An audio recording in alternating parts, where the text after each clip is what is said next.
Sunday Times goodie bag. I've been to the Cheltenham Literature Festival as an audience member. I've been a chair and I've spoken at the festival before as well. And I have to say it's grown and developed enormously. Some of it is very light-hearted and some of it is more heavy political and some of it is literary, and it's just a very good mixture. It's not just about books, it's about television, it's about film, it's about theatre, it's about art, it's about medicine, it's about just about anything. It's just extraordinary.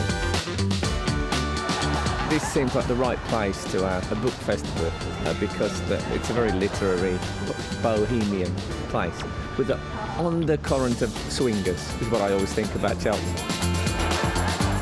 I was expecting a very civilised, bookish audience that were quite reserved, but it's amazing whenever you say we're going to look inside someone's phone, everybody suddenly turned into a little gossip monger and they were, oh, let's see that one and let's do that.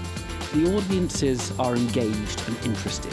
They have a thirst to understand more about the world that they live in. I've been to Cheltenham kind of, well, must be about 10 times now, so it is one of my favourite festivals.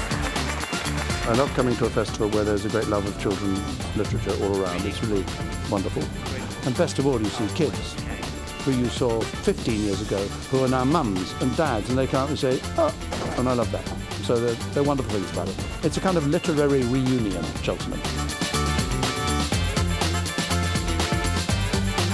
Being in a kind of a world where you can get to talk to the voices behind the words, which I think is thrilling. To meet someone like Ruth Rendell, to hear her speaking when you've only read her words, that's magic. When you're up here and you're not an author, you just assume that people are looking at you with a little bit of disdain, which is quite nice. I saw Frank Skinner. I was oh, Frank, that's someone I know and someone who does what I do. The trouble is that with authors is often I don't know what they look like, even really well-known ones. It's that thing you look across at someone and think, oh, I bet. I'm thinking detective novels, probably quite violent. And you go over and it's the catering person. I love the fact that you just walk around and you see people that you know or people that you admire and you can go and touch them and talk to them and interact with them, or just ask them where the toilet is even when you don't need to go. I've asked Jeremy Paxman where the toilet's off 3 times today so far. I think he thinks I love him and he's right. I actually rang Jeremy Paxman with Alistair's phone and he didn't pick up whenever I called from Alistair's phone, and he basically ignored me there. So he's gone up in my estimation. He's a very good judge of character. It's a fascinating experience to come from the world of theatre and television and come into this sort of literary milieu and meet all sorts of amazing people.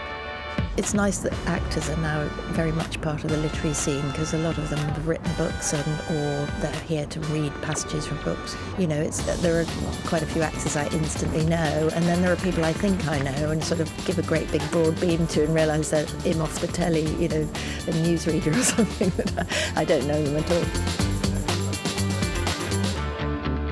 Yeah, it was good. It was the first time I'd been at a literary festival, so I didn't know exactly what to expect, but yeah, so it was good. I think it is.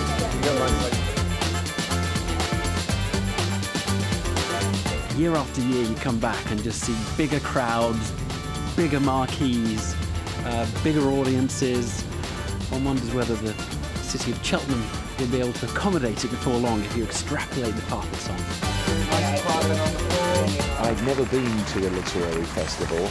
However, I've got a feeling that now I've experienced what they are actually all about, which is nothing like what I'd figured for myself. I think I'm going to become a sort of literary festival junkie.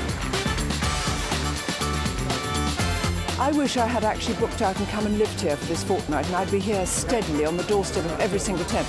I mean, it is literally just crammed. It's like the best rich fruit cake. There's something for everybody all going on simultaneously all the time. What is it, 10 days with 600 writers? Well, please. I rest my case. Fabulous.